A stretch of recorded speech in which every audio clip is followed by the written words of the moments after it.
So if you could only play 6 role-playing games for the rest of your days, what would they be? Well, here are my choices.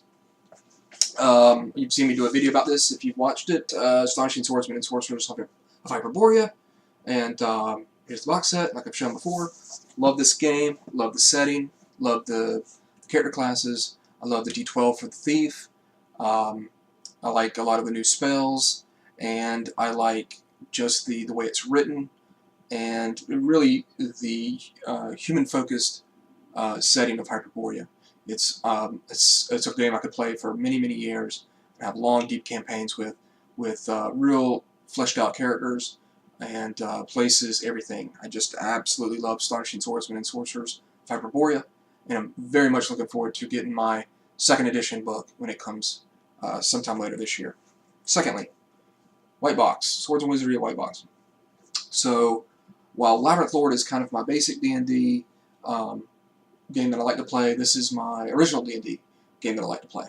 So very easy, quick rules, and this will allow me to do, this would allow me to do very fast, campaigns and stuff, character generation, and it's going to have since Hyperborea doesn't have your demi-humans in it, this is going to let you play dwarves and elves and stuff, and you can add on to it, and really kind of make it your own very quickly and on the fly. And this allows you to kill stuff and take its loot very easily.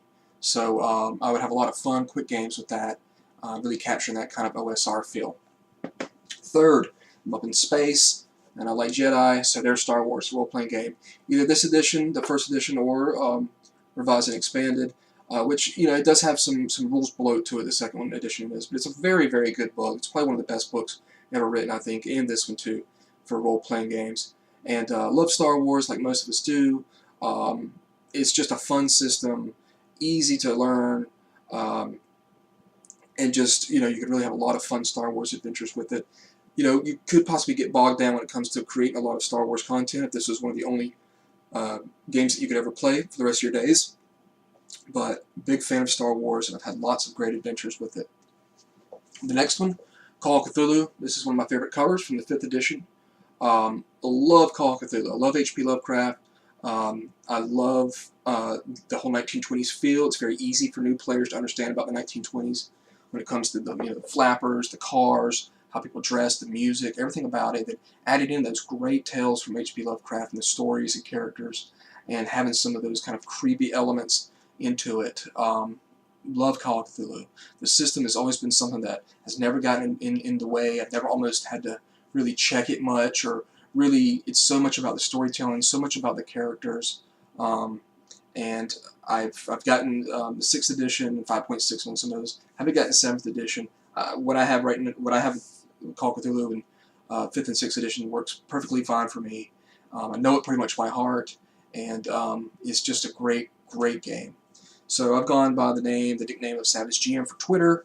When I used to be on there, I'm only on Google Plus now. If anybody wants to get up with me there. So here's Savage Worlds, and when I got introduced to this game, I thought it was just absolutely amazing.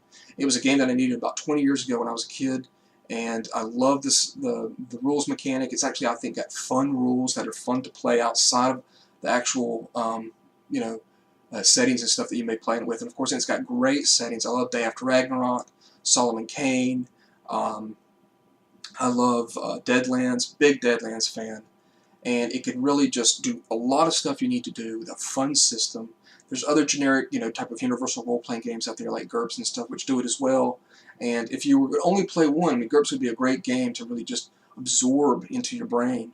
But I just think if I had to pick, one, it would, it's kind of a universal game, it would definitely be Savage Worlds, just for the fun factor of the initiative, the exploding die, the easy character generation, and it's just one of my favorites, obviously. And then the last role-playing game here is a book that I've only played it a couple times. I love reading the books. I think the writers are absolutely amazing. I've always been. I love the meta plots. I love just the feel of it. And it's going to be Vampire. So here's the 20th anniversary edition, Vampire the Masquerade. And obviously I'm not some sort of, I think this game gets a bad rap for people, goth looking and dark clothes and whatnot.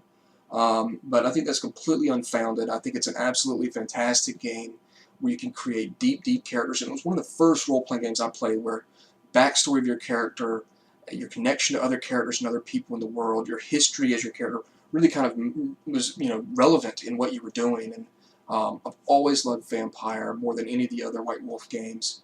Like I said, even though I haven't played it very much, I love getting the books, I love reading them, and I definitely don't think that it's a game to be sneezed at whatsoever. I know that it's popular for some people to make fun of Vampire the Masquerade, but I think it's completely unfounded.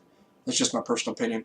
I love the clans, I love the history, I love the history of Vampire the Masquerade.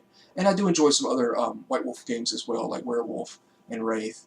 So there it is. Those are 6 games that, if I would be very happy for the rest of my life if those were the only ones I could play. If I was on a desert island somewhere with a bunch of buddies, if we hadn't killed each other, over the years, if we were in a cave after, the apocalypse or something, we could play these games and have a bunch of fun. And I think this would really fulfill me for everything I need. Now I still love tons of other games, and if I just had to choose some, that I would take with me, I love versions of D&D.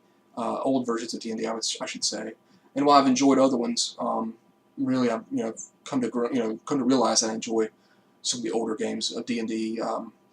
There's, like I said, there's plenty of other games. I love Mutant Epoch. I love gosh, there's so many that I've got. I like a lot of kind of war type games like 2000. Dragon Age games are very good as well. So there's tons of games I would like to bring with me.